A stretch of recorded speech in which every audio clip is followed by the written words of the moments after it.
Bonjour, je suis Moustapha Zaouni, chairman de AI in Africa. Je suis aussi le CEO de Flipteam Startup Studio et je suis aussi un entrepreneur en résidence pour le gouvernement de Madagascar sur le développement de l'écosystème des startups digitales.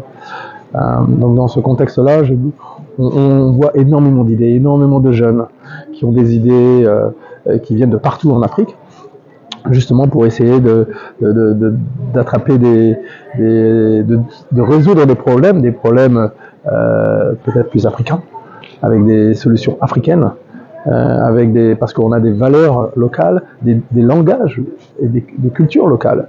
Et ça, c'est des choses importantes pour chaque entrepreneur. Et c'est là peut-être la force justement de l'entrepreneur, du jeune entrepreneur africain.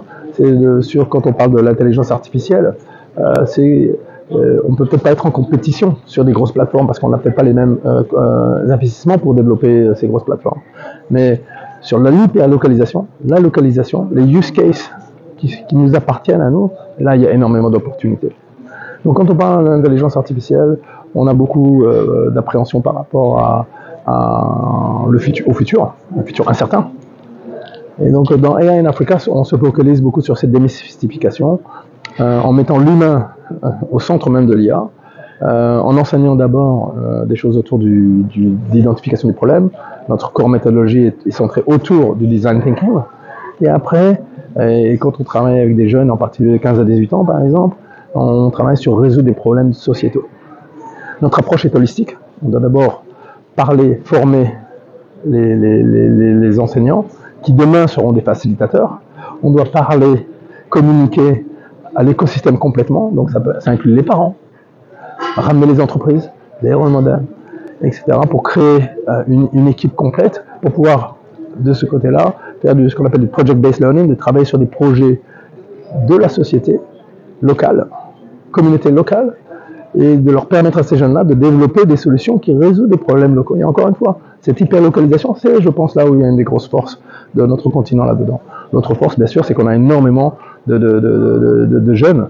Et donc, une des choses qu'on voit énormément, c'est qu'on n'a peut-être pas tous les mêmes accès, les mêmes infrastructures, les mêmes outils. Mais au niveau idéation, on est moins biaisé, du coup, sur certaines choses. Et donc, on nous permet de pouvoir créer des choses qui peuvent être, et sans aucune arrogance, on peut créer des choses avec des idées qui sont aussi bonnes, aussi fortes, de San Francisco à Londres, Paris, Hong Kong ou Singapour, et tout ça à partir de l'école. Donc pour ça, il faut qu'on ait une démystification, mais surtout un accès global à cette information-là, à ces accès-là, et donc ça fait partie de nos écoles, de transformer nos écoles, de transformer surtout notre mindset, ce qu'on appelle cet état d'esprit, de le transformer dans un état d'esprit de croissance. Alors, quels sont les mécanismes que vous pouvez utiliser aujourd'hui pour arriver à cette vision que vous voulez mettre en place? Donc, les mécanismes, en particulier, d'abord, comme je disais, ils touchent tout le monde. Donc, c'est par des programmes supplémentaires à l'école, en addition de l'école, au support de l'école, justement pour pouvoir utiliser du project-based learning, des formations hybrides en ligne et pas en hybride, ramener, on travaille beaucoup sur un concept qui s'appelle Open Community Innovation, où on ramène l'entreprise, les grandes entreprises, et participer à identifier des talents, de l'idéation ouverte, pour résoudre des problèmes communautaires. Donc ces centres se mélangent, qui permet justement de créer un écosystème, même dans des zones très défavorisées. On a travaillé dans des townships, dans des communautés rurales, etc. Et on voit que les idées valent les mêmes que partout ailleurs dans le monde. Est-ce que vous pensez qu'aujourd'hui on peut arriver à cette indépendance numérique du digital, de l'intelligence artificielle dont vous faites allusion? C'est une question qui a beaucoup de niveaux différents. On vit dans un monde de l'histoire humaine qui n'a jamais existé, où on consomme énormément de données, et deux, on génère énormément de données.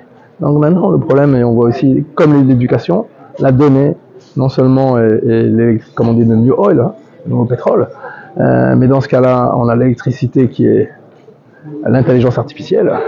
Et donc, comment on peut participer dedans, il faut qu'on parle de souveraineté des données. Donc il faut comprendre qu'il y a un peu seulement 1% des données africaines qui restent en Afrique et qui sont des data centers. Donc l'infrastructure est importante, l'accès est encore important. Pour pouvoir participer à tout ça, il y a toute la question de propriété intellectuelle, de régulation, une régulation africaine. C'est tous des thèmes qui permettent et deuxièmement, on n'a peut-être pas le même investissement que dans certains grands pays de l'Est ou de l'Ouest. Et donc il faut se focaliser sur comment dominer nos cas d'utilisation locaux, nos marchés locaux avec nos valeurs locales, parce qu'à la fin de la journée, l'IA est créée par de l'humain. Donc c'est à nous de mettre cet humain africain à l'intérieur de cette IA. Donc vous prenez l'africanité en fait de l'intelligence artificielle. Bien sûr. L'intelligence artificielle, c'est pas un rêve du tout. On a énormément d'opportunités déjà, de cas d'école qui sont déjà, etc. Je veux dire, quand on parle d'africanité de l'IA, qu'est-ce que ça veut dire? Ça veut dire que c'est des Africains qui développent de l'IA. On a des Africains partout. On a une diaspora énorme. Mais ce qu'on veut, nous, c'est qu'on veut participer dans cet écosystème avec de l'IA appliquée en particulier. Et on peut le faire à partir de nos pays, de nos continents. C'est pas du tout un rêve. Au contraire, on a été dominé, on a dominé sur énormément de marchés. Par exemple, on a changé le comportement du mobile money en Afrique. Aujourd'hui, dans des pays avancés, ils sont en train de changer leur comportement, alors que nous, on s'est très rapidement adapté déjà à changer ce comportement. Donc, des cas d'utilisation, pour moi, l'IA est une accélération. C'est à nous de prendre part de cette opportunité et de l'accaparer et d'en faire une IA africaine.